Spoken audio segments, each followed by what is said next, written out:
the premise behind this podcast is to be able to have some drinks, share some stories, maybe talk about some of the war wounds that you've had over your career with Charles IT. And so what's fun for us is that we get to have you come on, talk about the different drinks that you're passionate about and what's the story behind it. Today I think we're going to talk about why my bottle is better than the one that you have, or that you prepared and I didn't. Yep. Maybe the answer to that, but no, that was my desk. Obviously, I have better drinking selections. Well, on that note, I guess we will. About your bourbon and we'll start. Superiority? Yeah, we'll start with mine. Yeah, we'll start with mine. Unfortunately, so my bottle and why this is significant is my career at Charles IT started over a bottle of bourbon. You obviously know that. Mm-hmm. But long story short, we were friends that met at a bourbon tasting, and I had known about Charles IT and all the things that you guys were doing. You had awesome social media back then, which is wild to say now.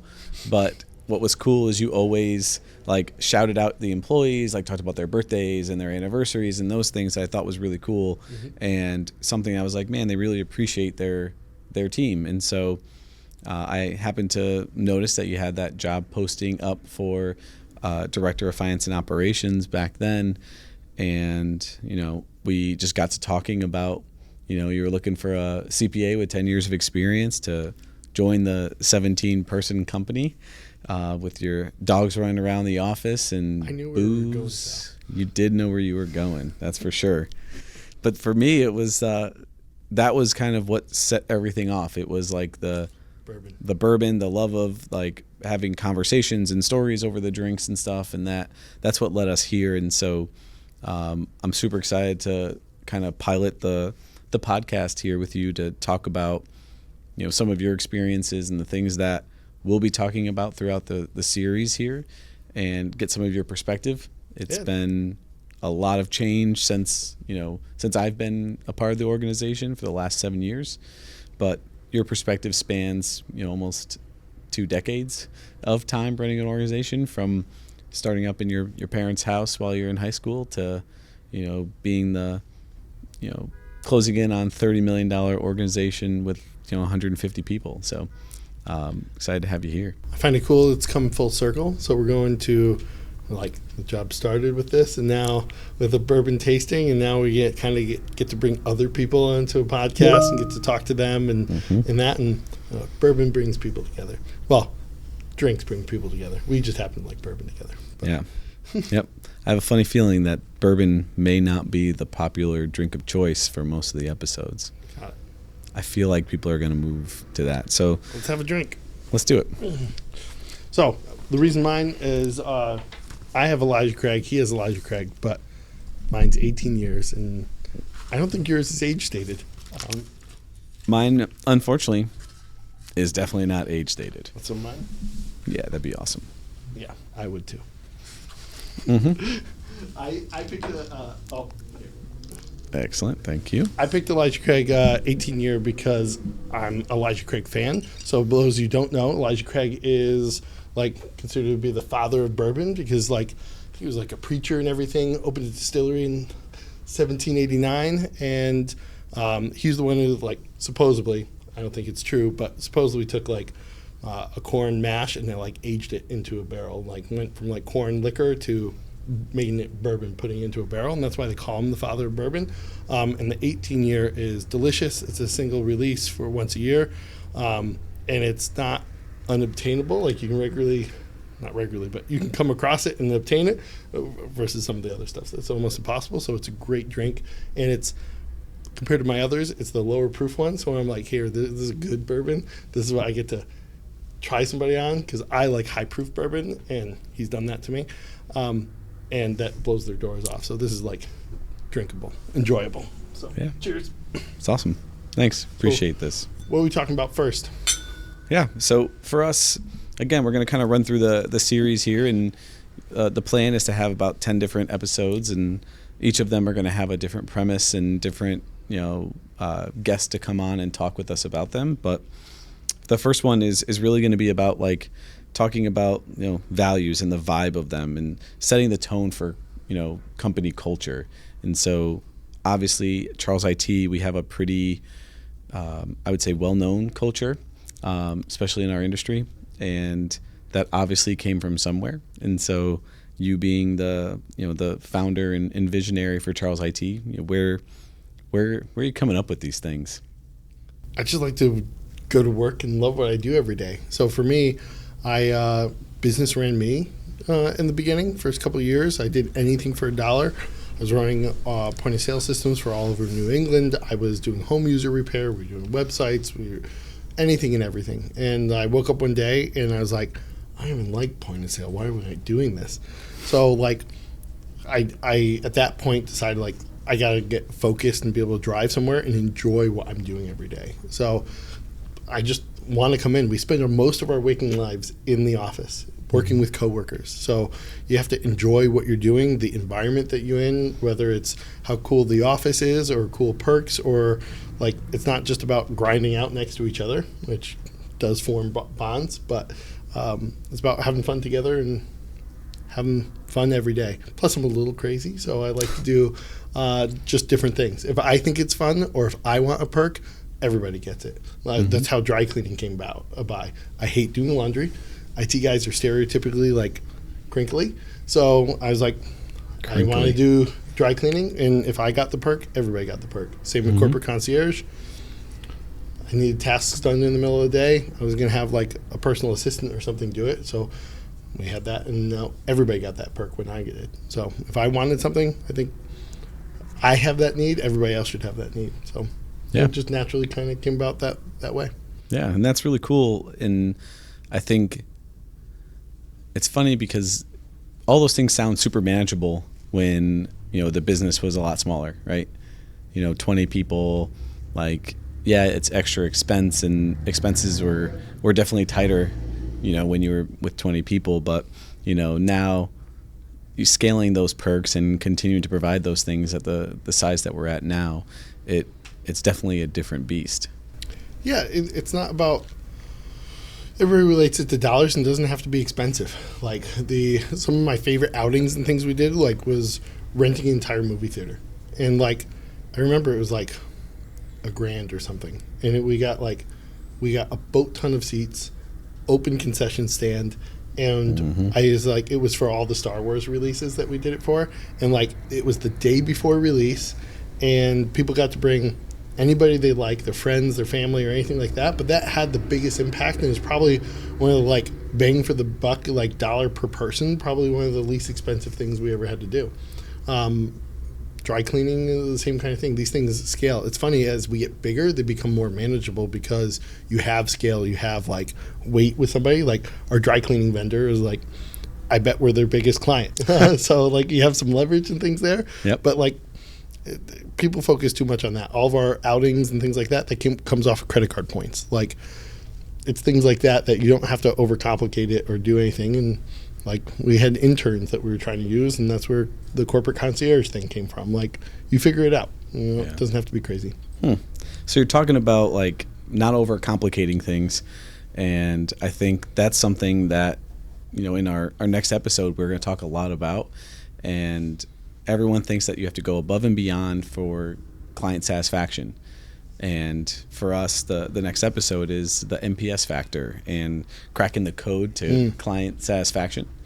And, you mentioned it before where you're like, some of the things are the most simple things. And so, first, what is NPS and why is that important? So NPS is something that is commonly done in marketing and like satisfaction scores. So basically, most people have seen this, and now that I pointed out, you'll see it over and over again. It's a score from 1 to 10, and how likely are you to recommend XYZ to a friend or colleague? So it could be BMW, or it could be a hotel, or it could be Charles IT. And if you're 9 or 10, you're a promoter. If you're asked about the brand, they're going to say positive things about it. Apple is a good example of that, high NPS score. If you're a 8 or a 7, you're neutral. You won't say anything positive or negative about it. You're like, yeah, we use them. But if it's below that, you're a detractor. You're going to say something negative about it. So it's an interesting way to do it. But I'm passionate about it. It's a great way of measuring your brand. But when it actually comes to client satisfaction, I like CES, customer effort score. So the client effort score of like how much effort do they have to go through to work with you, I think is actually much better evaluation of how good you're servicing the client when it comes to like professional services or absorbing a service versus measuring your brand, which they're two different things. And then like our industry uses CSAT a lot, which is a point in time at that every individual ticket, but they're different things and they matter for different reasons. So that'll be an interesting episode to go through. Yeah. So, you're talking about having to manage then the brand score of NPS, the customer effort score in CES, and then also the individual like ticket references right on CSAT. And so that sounds like you're juggling a ton of different measurements and like factors of success. So how do you boil those things down? Like how do you know what good looks like? Start simple. Start with CSAT. Every ticket, every engagement, you'll get the feedback the fastest, and that is really what you're measuring when you're smaller. As you continue to scale and you're building out processes, and I was on the phones for forever, and so I was actively servicing clients. Like I generally knew I didn't need freaking data to figure it out. I knew how the effort was or what was silly, and now like with 140 people, I can't be on every engagement. I can't overhear every call. So you get CES to figure out the effort that they need to go through, and you get different type of information. And then at our scale, like we care about what our brand is. But for attracting new talent or clients or anything like that, you're measuring the brand. So there are 3 very different things of what you're trying to measure. I'm not juggling 3 things. Like I care about the brand, and I care about the client experience, and I care about effort, which is really about is our internal processes working. So I'm really measuring 3 different things, but I have 3 different people in the organization that are paying attention to 3 different numbers. So it's a little different. Got it. So next topic for us is the art of juggling. It's maintaining work-life harmony. And I've been around you for quite some time, and I know your philosophy on work-life balance. Yep. And so I believe in balance. How do you do it? How do you balance it, right? You're a family man, run a business, you're involved in a bunch of boards and charity organizations. Like how do leaders manage that? So I don't believe in work-life balance. I'm relatively focused about that. I believe in fulfillment. So like you have different buckets, and some days at work I can be fulfilled with 30 or 40 hours, and some weeks I want to work 50 or 60 hours. But if you love what you're doing, you don't care if it's 50 or 60 hours. I work probably on average 45, 50 hours a week, but back in the day it was 70 hours a week is just what was needed. But what's really important is fulfillment. So like I have it like me and my wife, like that's personal time with us. There's foster time, which is usually me working out in the morning. There's family time. There's friend time. Like, so when I look back at a great weekend, it's usually because I got to see my family. I had some one-on-one time with my wife. I got to work out and have foster time. Maybe it's reading a book. Maybe it's taking a nap. It's just time for me. And I got to see friends. Like, so I have this like balance between it all. And I just constantly measure those different things. Hey, I haven't seen somebody. I'm feeling out of whack, and why is that? And I just try to pay attention to it. The rest of it is just scheduling, power of a schedule, and following it. You got to make time for yourself. You got to make time for friends. You got to make time for your family. So, like, I have date nights every Tuesday. I schedule those things out. You schedule what's important to you. Yeah, and that's going to be something that I think a lot of, either emerging leaders or leaders in the organizations that they're in will struggle with, as far as like finding that balance rather than like a work-life balance. It's more of like their balance between their well-being and like health. It's their family, it's their personal, and it's their professional, right? And like I talk about that a ton with my team, as far as the analogy of like, your life is a stool, making sure that the legs of the stool are are solid, and if one's off, you got to make sure that you're starting to really focus on the other ones to keep them stable so that that stool doesn't fall over. And I think that speaks to kind of more of like what your philosophy of work-life balance is, rather than truly being like work-life balance, how much time in, time out. Yeah, if you measure your life being in balance, you're always going to be upset. It never balances. Like 1 hour of quality time with the family could be worth 4 hours of half-assed time. Like if you're trying to always perfect balance, and it's 40 hours here and 20 hours there, like it's never going to be. They never balance. If even the term of using a balance means there's an equilibrium and you're somehow balancing perfectly between the two. If you ever try to do that in real life, like always one side is winning, so you're just going to frustrate yourself. So just make commitments to yourself. I'm going to have a date night. I'm going to have personal time. I'm going to work out twice a week, whatever it may be. But you're only going to be upset when you break a commitment to yourself. Mm-hmm. Yeah, and so you talk about balance a bunch there, right? And so balance, another word for that could be budgeting, right? You got to balance. The budget is a balance. And so you talked about NPS and your brand and all that kind of stuff before, but like talk about like making your mark while, without breaking the bank. What does that look like? Like how do you continue to build your brand, like get out there in the space, all of those things. Like you're a growing company.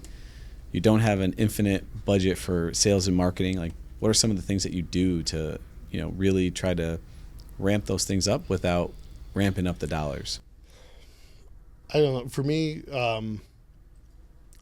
just service the hell out of a client and make sure that they're happy, and the rest of it kind of comes. So we didn't do hardly anything for marketing and sales for so many years. And most of it always was warm referrals. So it was just servicing and doing really well. So like once you're nailing your service or your product or whatever that may be, like a lot of referral will naturally come from that. Once you have that, and if you're trying to scale and you're scaling faster than 10, 15, 20%, like you need an engine behind it to draw more than what those referrals are. So, but like, don't go investing dollars until you figure out your engine. Like what is going to be your financial business model? What's going to move your organization forward? Is it profitable? Are people happy? Like, do you have people locked up? Like once you figure that out, like business comes. If you need to scale it faster, then you can start pouring dollars really into it. And then you can probably speak to a bunch of different things that we can do in marketing and sales and whatnot of best bang for the buck. But like honestly, just ask some of your favorite clients, like, do you have a lead? Like, It's not, hey, I'm looking to expand. Like that will go so far. You don't have to. Again, people complicate the hell out of everything. Yeah, no, for sure. And it's funny that like, if I were to go and think about like, if I could start from the beginning again and like, what would be the things I focus on? It's all about like networking and relationships. Like that's the biggest thing. People really overthink it, right? They think that like, I need to start the social media, I need to do the emails, I need to do all of this stuff. And like in reality, it's like do good work and then ask those people to vouch for your good work. And I think that's what's gonna really draw in clients, right? And then like you said, if you want to scale that 10, 15, 20%, like growing that year over year, then sure, like there needs to be some dollars behind the engine. Before we move on, I think one of the key things, if you actually want to do that and do it well, don't grow a mustache like Sal. It's been working great, honestly. Yeah. Like this is probably one of the most iconic things in Charles IT's history. Okay, we can move on now. We'll go to the the page on the website where it's like these are the things that like we've done over time. My face What's the next topic? will be there. Well, I should have brought it up. I'm running the show here. All right, let me handle this. Just like your bourbon selection. It was not. It was a last minute decision. Yep. Like it wasn't great. I can tell. So if I talk about meetings, right? I think that's something that everyone feels like you got to have them all the time, and that they're required in business. But I think there's something to be said about like, how do you make your meetings productive? Like what's what's the benefit behind them? Like, why meet when you can just be out getting stuff done? Nobody likes meetings. I'd rather be getting things done than having a meeting, right? So, like, we should cancel all our meetings. I am co-signing off on that one, unless you can tell me a way to make those meetings a little bit more strategic, right? Like, how do you make sure that those shouldn't just be an email? Yeah, we can go through from level 10 meetings and structure of a meeting, who should be in it. We're constantly evaluating who should be into a meeting or not, and like if they're not drawing value out of that meeting, they shouldn't be a part of it. And it usually, like, people are pretty hurt about it. Like, you can upset some people, but you're like, hey, this is not the right meeting for you. Like, you're not providing value. Like, you have to make those hard calls. Too many people are just soft about that fun. Just there to be there. Yep. So the next week when I pull Sal out of that meeting, you just can't take it that hard, because you're just not providing enough value into a certain thing. That's how it is. Provide value in other places. Oh, God. But, yeah, it's really about making sure that the meeting is productive, the right people are there, and that it's not for ideas. They're not for brainstorming. Like, so many people are not solving problems. There's a billion ideas. Mm-hmm. We don't need ideas in meetings. Most of it is like, what is this meeting here trying to solve? What are we trying to accomplish? And just move on, have quick action steps, and just keep going. People like to hear themselves talk, and that's where meetings or it becomes reporting. That should be an email. That should be a report. Like, if you're having a reporting meeting, just cancel it. Just send it in an email. Fill out an Excel sheet, something like that. Fill it out, send an email out, and get it done. Yep. So if you're in a small organization trying to, like, spin up, like, your first meetings to try to push the company forward, like, what would you say, like, are three things that you'd recommend somebody to, like, focus on while they're having that meeting? Like, what are the most important things? If I'm a brand new organization, and what meeting should I have? Yeah. I believe in always having a once a week meeting for the whole team. Like, this is what's generally going on. This is what's occurring. Here's problems that we can solve. Like, what questions you have, what's messed up in our organization. Like, tell me what's wrong. Like, you need that feedback mechanism. So, because if they don't have it in other ways, it's useless. So I really believe in that. And then, honestly, in the beginning, that's really all we probably had. And then we might do a weekly, like, level 10 meeting of strategy, fixing core problems. What is the biggest problem that we need to solve this week? And, like, having one of those, but I would probably keep it that. And then maybe, like, a monthly kind of review with your accountant or bookkeeper or that, just to know, like, where do we stand? Because most time when you're much smaller, you don't have a lot of the reporting and stuff. So having that regular meeting is probably, like, where are we? Are we financially stable and sound? Like, are we going under right now? Like, that should not be a question. Yep. So you should know that every week. Yeah.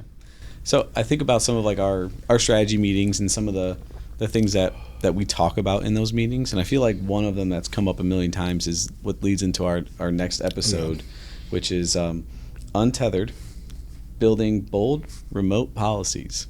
Oh, God. And I feel like we've circled the drain on remote work and, all of the things that go into that. And, I feel like we've circled the drain on remote work. Yeah. I feel like we've had the conversations time Get out of here. and time again as far as, like, what we would do.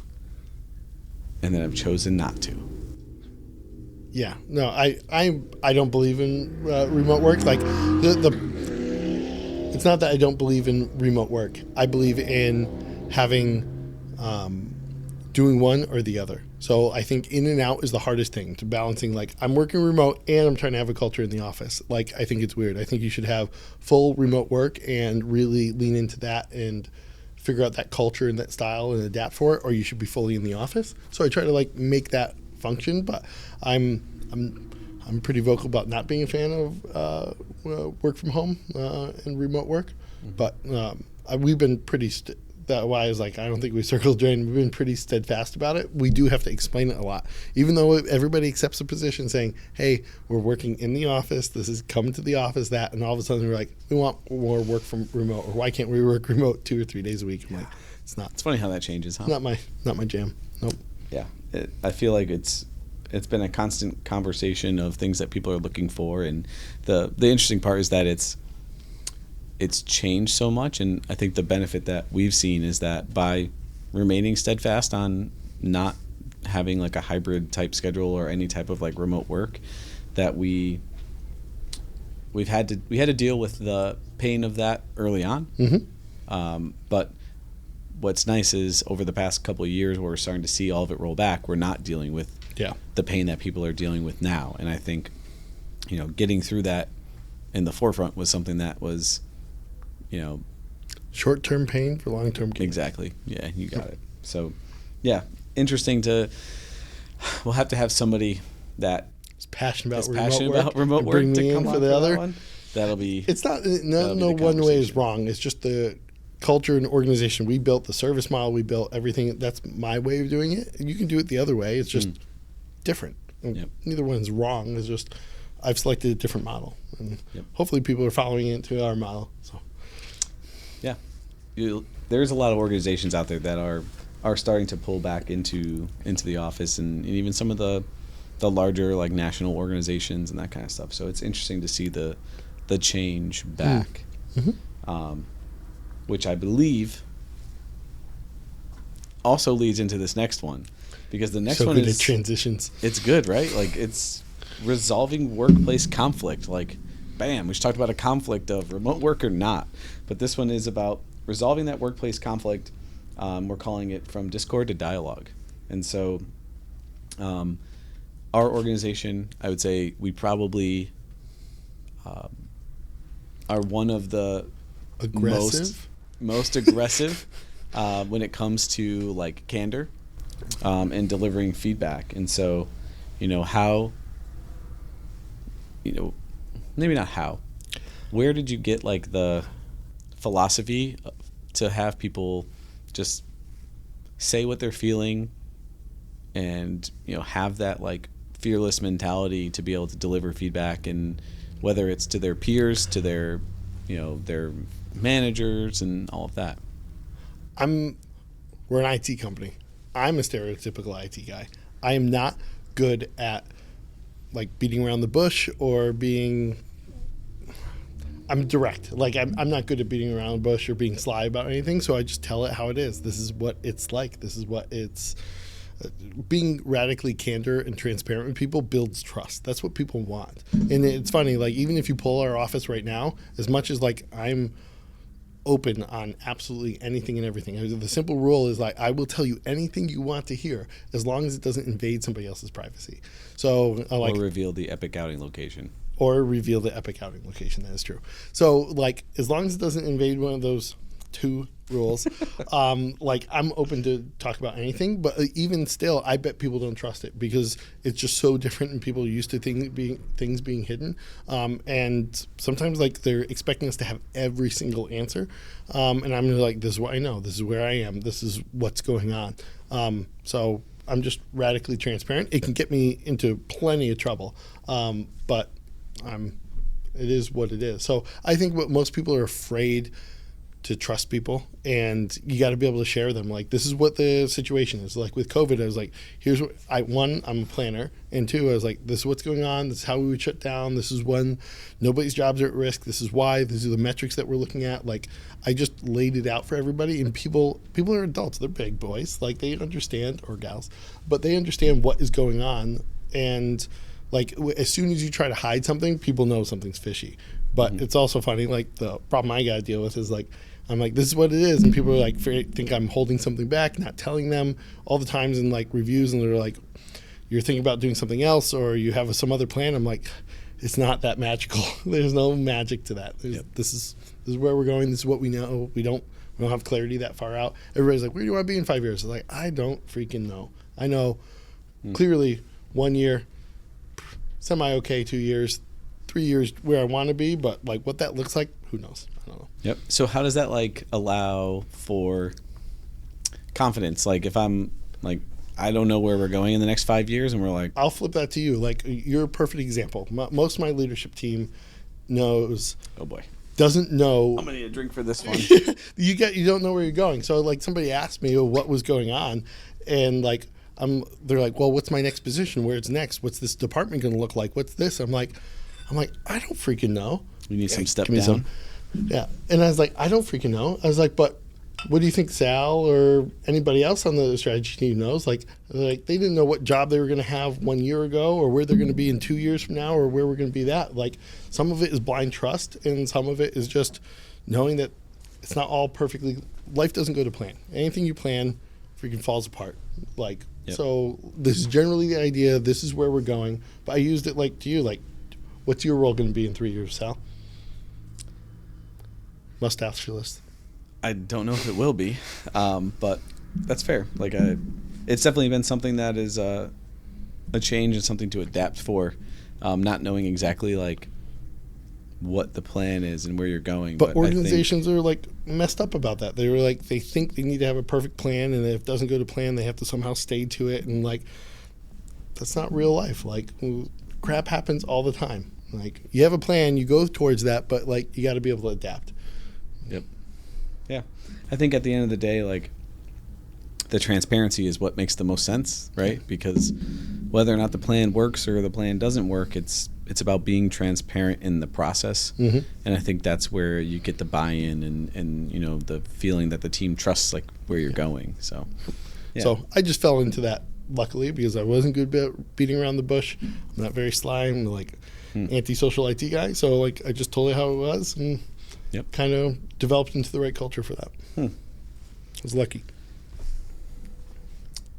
I don't know how to jump into this one without just putting it out there and saying, speaking of antisocial IT guy's best friend, let's talk about AI and how AI is changing the game in our industry.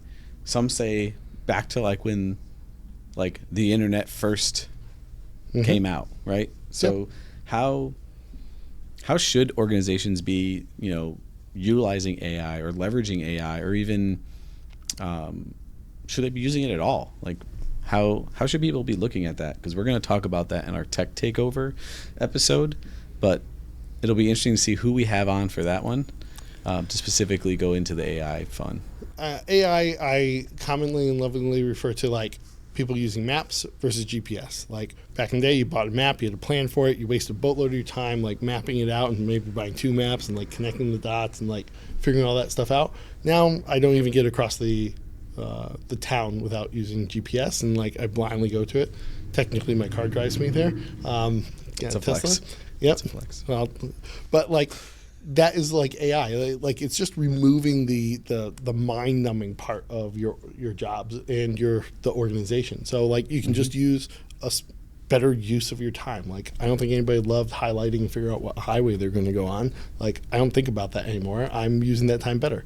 So I think AI is going to be utilized that across the board. You're going to eliminate useless, non-functioning work, highly repetitive work, and be able to use people's real brain. Like if I can just map it out and tell a computer on how to do it over and over again, like do humans want to do that job? Probably not. So I don't know, whether it was the internet or that, like looking up an encyclopedia to figure out some fun fact, royal pain in the butt. Now you just Google it. Yeah. AI is going to be the same kind of thing. I think AI, though, will be unfair advantage in the beginning to larger businesses because you can eliminate entire jobs and roles. So like in a small business, when you have commonly the office managers doing like ordering and procurement and they're doing the bookkeeping, like great, you save 10, 20% of the time there. But if I have 5 people in the finance department, I save 20% of the time. I don't have to hire a whole nother person to get the same job done. So I think it will be unfair advantage to bigger businesses, and I'm really interested to see how that's going to adapt, specifically in our industry, because will our industry drop prices, try to keep profits, or will it kind of drive the whole thing down, right? Yeah. Like if I can do the same thing and I can eliminate those jobs, will the psychology be like, oh, it's more expensive, it must be better, so they'll keep that margin? Or will it be like, well, I'm less efficient, so like I can now go and compete with a 5-person organization because I can get that optimization. So will that drive the price down? Oh, it'll be interesting next couple of years. Yeah, for me, I'm most interested in figuring out where this goes in the legal side, because I don't know about you, but attorney fees are expensive.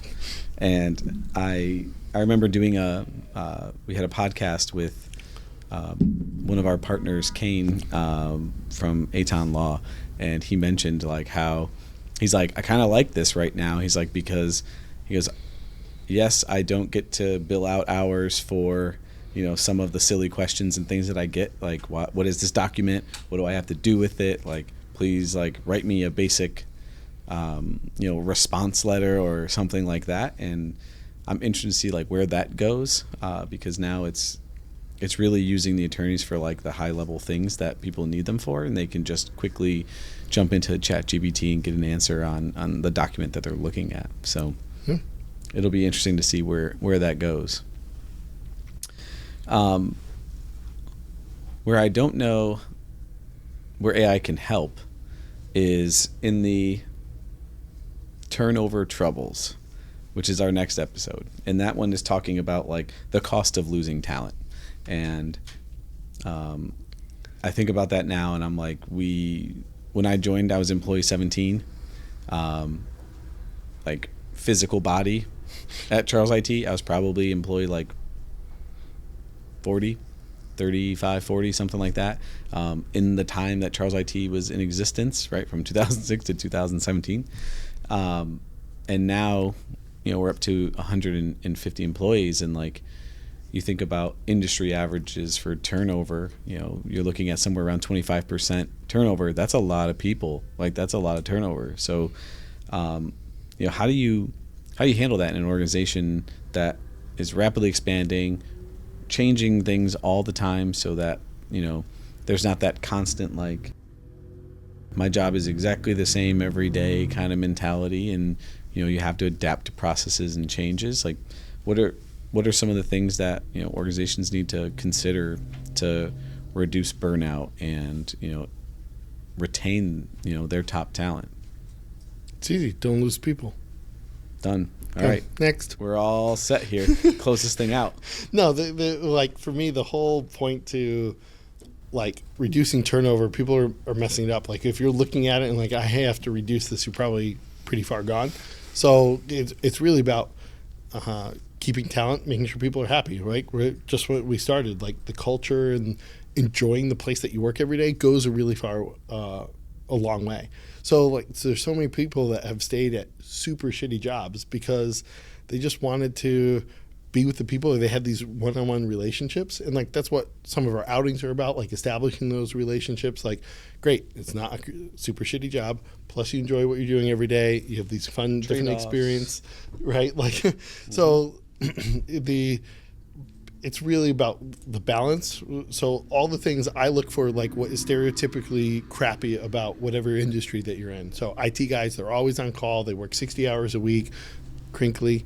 Remember the whole dry cleaning thing? All that kind of stuff. But like our average guys work 41 hours a week. You're on call 1 week a year. You're like, I specifically target those things that people like hate about it. And like, it was interesting looking at a recruiter documentation that they put out, and they're like, a lot of times the recruiters at the highest end positions, people take pay cuts to go to it. And it was like a pay cut of $1,000 on average or something out of all the people. But like overall, the average was a pay cut because they cared about the work-life balance. They cared about the culture they were entering. The what?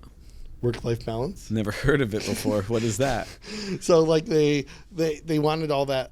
They want all this extra stuff that is really the actual important part. So if you're looking at like reducing your turnover, you're probably too far gone. There's something cultural, there's something lingering, or you're not letting go of low performers, right? A players and fun people want to work with fun people. If somebody's like miserable in the corner, like if that person doesn't belong on your bus, like you gotta get them off the bus. Like your job as an executive or a manager is to getting the right people on the bus in the right seats and putting the right people on the field. Sports ball. But the like the time and place. That wasn't it. Not it. But like getting the right people on the team, doing the right things, and when you have somebody low performer or not working, like you have to get the right people to accomplish the task. Because it's funny, anytime that we've ranked the team, and then we have the team actually go and we do something called the points game, and they rank it, those things are the same. And that it was always interesting to me, because if you're thinking about something being negative or somebody's not being good or not a good performer, the whole team sees it too. Like, you're not blind and they're not blind. So like, one of my favorite sayings, like, nobody ever goes like, oh, I should have waited to fire that person. It's like, almost every time that if you wait or delay, somebody comes to you and goes like, oh yeah, I'm really happy you let go of that guy. He sucked. I'm like, what the hell? Why didn't you tell me that weeks ago? So like, if you're talking about turnover and all that, you got to take a strong look in the mirror. I think about my favorite saying when it comes to letting people go that, may be breaking down the culture or toxic or something in that lens, because I think in this topic, like, we'll talk about turnover in both ways, right? So voluntary, where someone is leaving, on their own accord, and involuntary, where, we're making that tough decision. But my favorite saying, and something that like has stuck with me for a long time, shout out to Paul, is I'd rather have a hole in the company than an asshole in the company. Yep. And like, for me, that brings out, because like, you want to surround yourself with like-minded people. It's like, you want to have fun with the people that you spend 40 hours a week with in the office. And so for me, that's something that I can totally resonate with from that mentality. So if I talk about retaining top talent, we're keeping the people on the bus, right? We're doing great there. What about adding to that bench, right? Like, right now has got to be one of the hardest times to find top talent, right? I would say the last 3 years have been some of like the hardest point to bring people on. And I know from our perspective, we've brought on probably 90 people in the last like 2 years. Like, it's mind-numbing numbers to think about that type of stuff. And we're battling against location. We're battling against being fully in office, with some remote days sprinkled in there, and making sure that they're also like a fit in our culture, let alone being either technical or understanding the HR or the marketing side. Like, what if I'm an organization that may not have a robust HR department or anything like that, and I'm trying to battle for top talent, like, what are some things that I should be thinking about? That's a loaded question. So in talent recruitment, it's like sales, it's a numbers game, and just connecting to the right people. So having a strong network and people knowing who you're looking for, and just asking people, it goes a long way. And if you have a good culture and things, people will naturally be kind of like drawn to you, and just want to join your team. Like, getting all the right people on the bus is a whole separate trick, if you will. But I don't think there's anything magical about it. It's a numbers game. You have to say, this is what we're looking for, being consistent, clear, and concise about who you're looking for, what you're doing, where you're going, setting that clear vision, and then being able to execute on it has been fantastic for us, because we're like, hey, this is what we're doing, and we've been focused on it, we're growing it, and being able to show and drive that picture. But yeah, I don't think there's anything too crazy. So it's having the team understand the vision of where they're going and being able to articulate that throughout the process, and being transparent with people. So again, this is where we're going. This is it. That clarity is super important. Most people can't provide clarity, and even if that clarity is in clarity, we're like, we only know where the hell we're going for the next year. That's okay. Yep. But like, being able to clearly articulate it and actually have a plan. So when like we go into offsites, we literally have like, this is what 3 years looks like. And we say, this is what the offices would look like. This is what the teams would look like. This is how our epic outings will feel. This is how we literally like paint a picture, if you will. And that painting that picture is that clarity that's needed. And when you have that clarity, it's going to drive into where the organization is going. It's going to drive into recruitment. And that is really what people are buying into. Like, when you're struggling in recruiting, it's either you're not doing the right numbers, you don't have that clarity where somebody can pitch your organization or the cool things about it, or I would say probably the most common problem really is the recruitment process. People aren't specific, strategic, and like okay, we bring them in, we do a phone screen, we ask these questions, we do it consistently, we record it all. When you have a problem, you go and figure out what you missed. So like being highly structured in that process is probably the biggest problem, but the rest of it is clarity, culture, being able to communicate that kind of stuff, and just having the network out there. Yeah, no, that makes sense. I think for us, we just ripped through 10 episodes like very quickly, right? Like talking about brief overview of what it's going to be about, but also a little bit about like, your experience, at Charles IT, and really, this is something that we've spent a bunch of time thinking about and talking about, like how do we do this on a different level, right? Mm-hmm. We travel to, our peer conference every quarter. We've worked with like our local chamber to build out leadership development.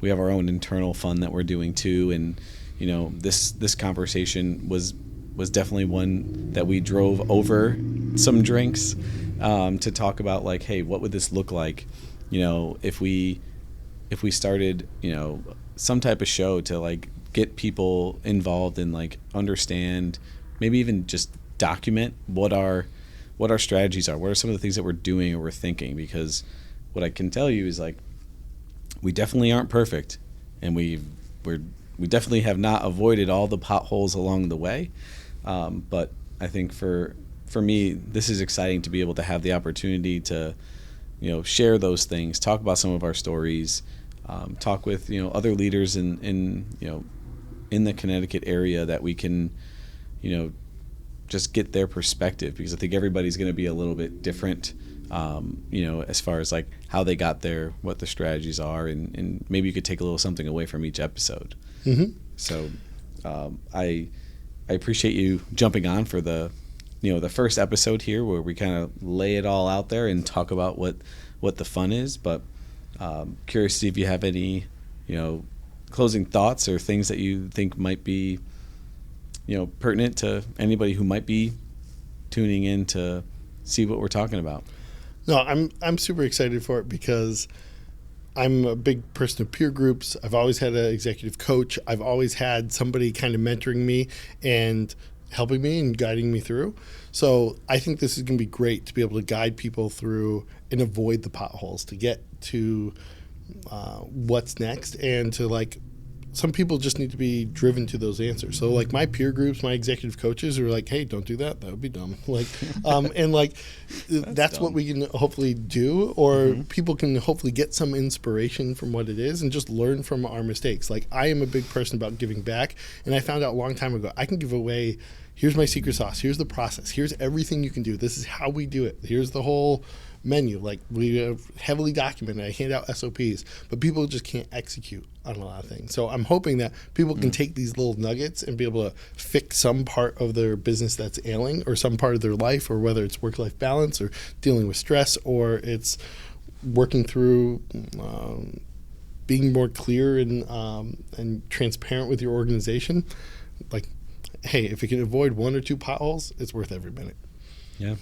No, and that's great. And again, super excited about the opportunity to be able to do this and start to launch this. I'm excited to see who we're going to be able to have come on the show. I know we've got some great guests already lined up to have some of these conversations.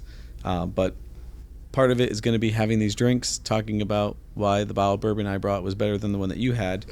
I don't think you ever explained that, actually. Yeah, I'm going to stay away from that for this purpose. But obviously talking about the episodes, and then we always end these now.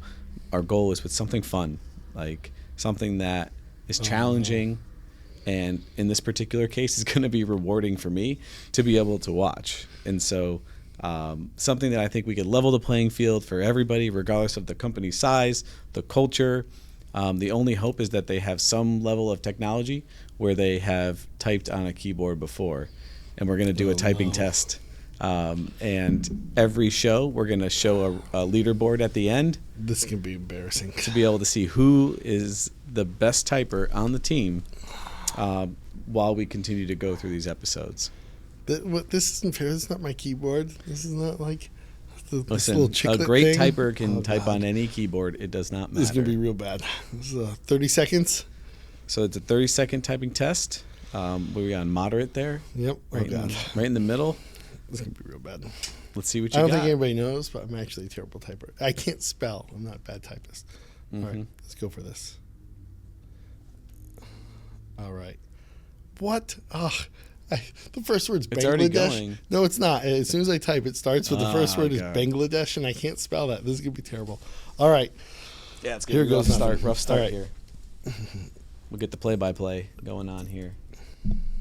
I can't spell frequently either. Oh, God. Wow. Oh. Would you tab down? I did.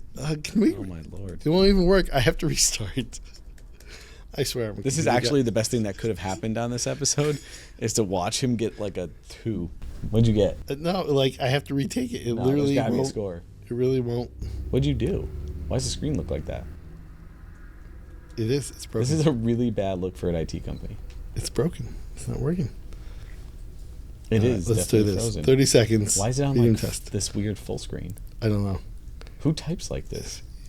All right, this is way better. Yeah, because you got an easier version. It didn't say Bangladesh to start. Yeah, I know. I can spell all these words. And regular. Well, the good news Soda is, worst case into scenario, water. Foster is going to end up being You'd be number 1 on the soda. leaderboard. No, I'll still be at like 30 or something. But it's Fine, 30 is still number 1 as of today. Yeah, today. Float. Yeah, time's ticking. Oh, man. All right. Show my test results. And the score. Not loading. What? Scroll down. Right there. Up. Nope. Right. 76 words a minute? No, that's definitely No, not yours. that's definitely not right. What's going This thing's on? broken. You guess you'll never find out. Come on, that was the best thing I can get. I need this result because Don't worry, I'll get the results of this, and on the next episode, we'll put up a leaderboard that's going to show exactly where you really ranked, and then every episode, tune in for the next one, and hear about the one pour problem that we're discussing, talk about the fun drinks that we're having on the show, and then we'll be able to share the results of the previous type test for everybody to see. Looking forward to it. Appreciate you coming on, Foster. This was awesome. I'm really excited to launch this and see where it goes. And everybody that's tuning in, thanks. And that's it from us from One Pour Problems. Cheers. Till next time.